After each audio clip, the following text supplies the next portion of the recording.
خلقه وخليله بلغ الرسالة وأدى الأمانة ونصح الأمة وكشف الله به الغمة وجاهد في سبيل الله حتى أتاه اليقين. اللهم جازه عنا وعن والدينا خير ما جزيت نبيا عن أمته ورسولا عن قومه. أما بعد، فإن أصدق الحديث كتاب الله تعالى، وخير الهدي هدي محمد صلى الله عليه وسلم، وشر الأمور محدثاتها، وكل محدثة بدعة، وكل بدعة ضلالة.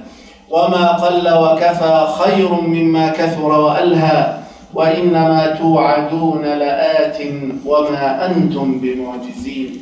In the name of Allah, the compassionate, the most merciful, all praise is due to Allah subhanahu wa ta'ala.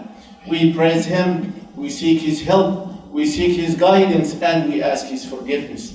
And we seek refuge in Allah subhanahu wa ta'ala from the evil of ourselves and from the worst of our deed. Indeed, whoever Allah subhanahu wa ta'ala guide will not be misguided. And whoever chose misguidance, there will be no guidance for him.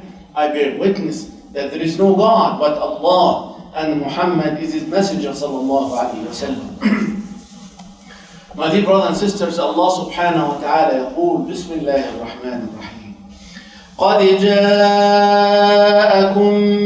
من الله نور وكتاب مبين يهدي به الله من اتبع رضوانه سبل السلام ويخرجهم من الظلمات إلى النور بإذنه ويهديهم إلى صراط مستقيم. Allah Azza wa Jal send you a book. قد جاءكم من الله, from Allah subhanahu wa ta'ala. Nur, light, وكتاب مبين, the book, the one is very clear, Al-Quran Al-Kareem.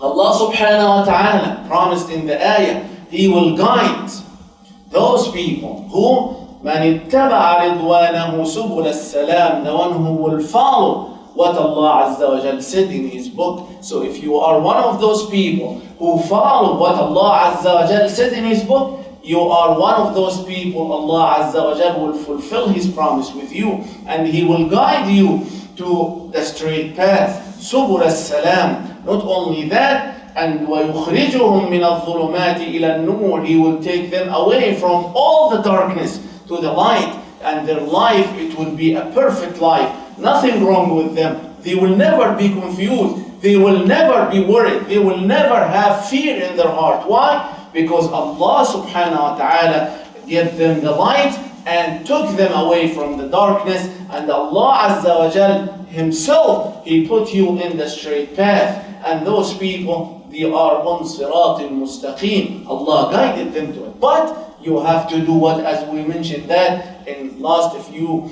weeks, you have to be one of those people who follow what Allah Azza wa Jal said in His Quran, in His Word. For last few weeks, we talked about the relation between the Muslim and his Lord subhanahu wa ta'ala. We talked about the Muslim relation. The Muslim has a relation between him and himself. We talked about that? Yes, we talked about that.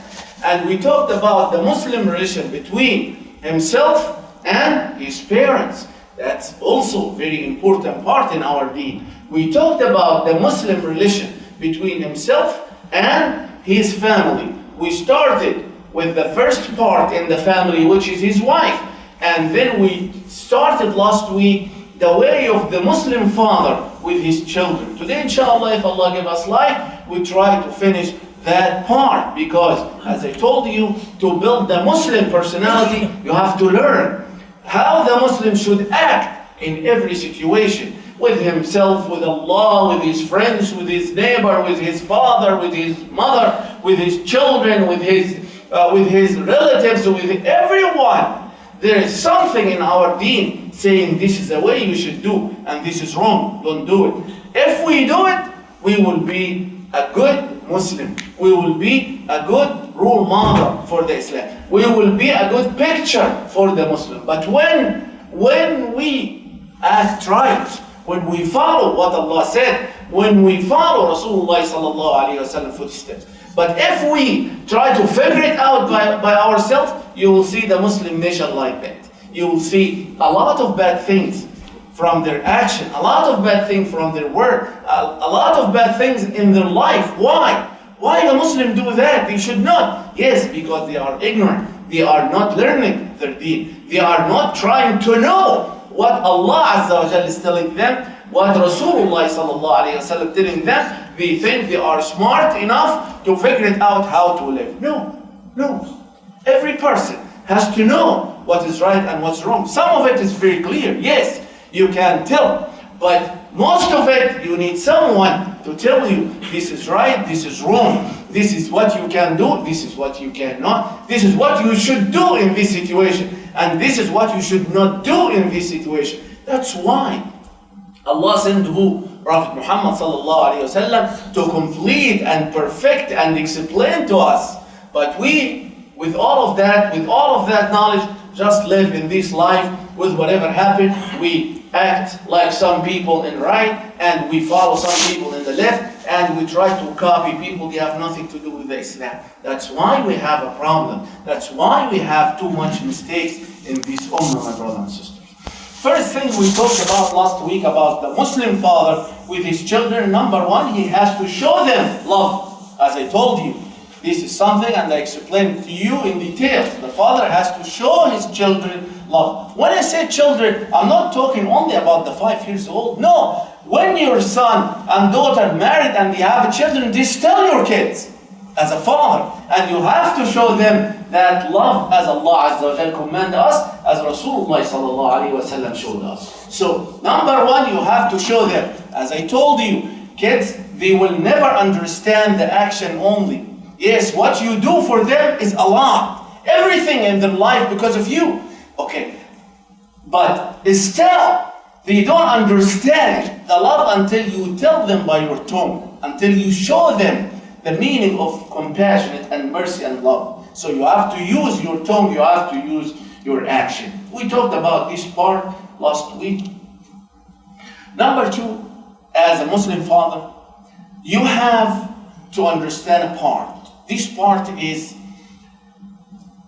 when you spend money for your family, for your children and wife, you should do that as much as you can. I'm not saying you have to spend that much or that. No, every person is different. But you have to spend as much as you can. You have to be a giver. Don't be stingy. Don't be a greedy person.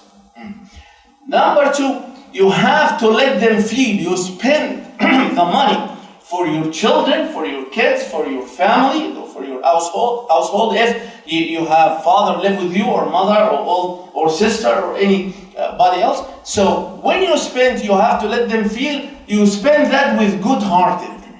You know, many times we say, every time we give money, we give a big speech about how we pay money, and this too much, and you are in my neck, and you are heavy on my shoulder. Don't say that too much. Spend, the Muslim father, he has to spend, and he feel good with his spend, when he spent over his children. You have to feel that. I'll tell you why. And next part, it's also very important. When you spend money on your children, not because you are living with their mother. And if there is a problem between you and the mother, which is you separated, or you live far from them, or you divorce her, or anything, so you stop spending on those children. As I never know those kids before. This is haram, inshallah Azza wa Jal. There is a big different separation between two things. Your relation with this lady, she is your wife today, she is not tomorrow. This is a different situation. You were right, you were wrong, she was right. All of that, it's an issue by itself. But your relation with those kids, it will never be cut off. This is your own children. I'm going to spend on them. It doesn't matter what the relation between me and their mother. Many of the Muslims, They don't have that different. They say, no, if I'm not living with this woman, she giving me a hard time, I divorce her, so I don't care about those kids, I start a new. No. This is not in the Islam. This is not in our deen. This is not in Sharia Muhammad sallallahu alayhi wa sallam. This is the Islamic law, my brother and sister. This is what people are scared from. This is part of it. So, if you run away from all the courts in this dunya, it doesn't make you free before Allah subhanahu wa ta'ala. Still you have debt in your neck. You're going to pay it now or you're going to pay it in the hereafter.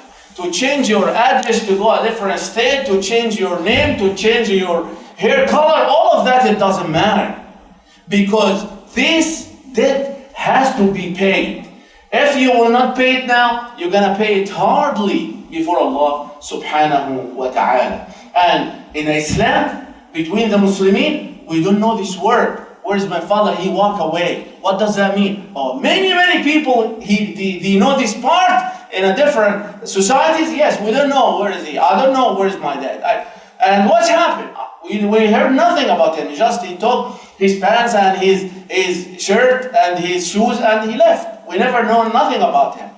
This is not in our deen, my brothers and sisters. This is not in Islam. If the Muslim do that, that person, he has nothing to do with Islam. That person, he knew nothing about Deen Allah subhanahu wa ta'ala. Also, when you spend money on your children and family, don't consider it's lost. It's damages. Yeah, this is what I'm lost in this month. No. The Muslim father is not looking to whatever he spent that way. Many people, they say, yes, I had $3,000, my kids spend $2,000. See, this is my loss. No, it's not loss. It's not damages. No. Actually, this money, the one you spend over your family, this is what you saved for yourself. Saved? Yes, of course you saved that for yourself. I'll tell you how. Because I believe I have to spend. Yes, you have to spend. If I didn't spend, this is one of the rare hukm in Islam the judge gave a person jail time.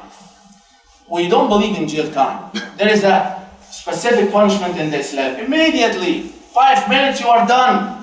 Okay, and you start your life again. Okay, I don't want to put a person 25 years in a jail and I spend the money and I feed him and I nourish him. Why I do that? No, he will take what he deserves and go tomorrow to work and to take care of his family and to be a good person in the community. But one of the things the judge can give jail time when you don't pay your child support.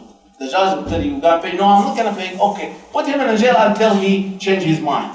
This is one of the rare times the judge can give because it's very important. Those kids, they cannot work if they are young. This woman, how is she gonna take care of those kids? What are you trying to do? To lose those kids and make them be in the street? This is exactly what you're trying to do. No! Islam say no, the community will never let you do that. No, we will punish you because you have to pay what you should pay for these children.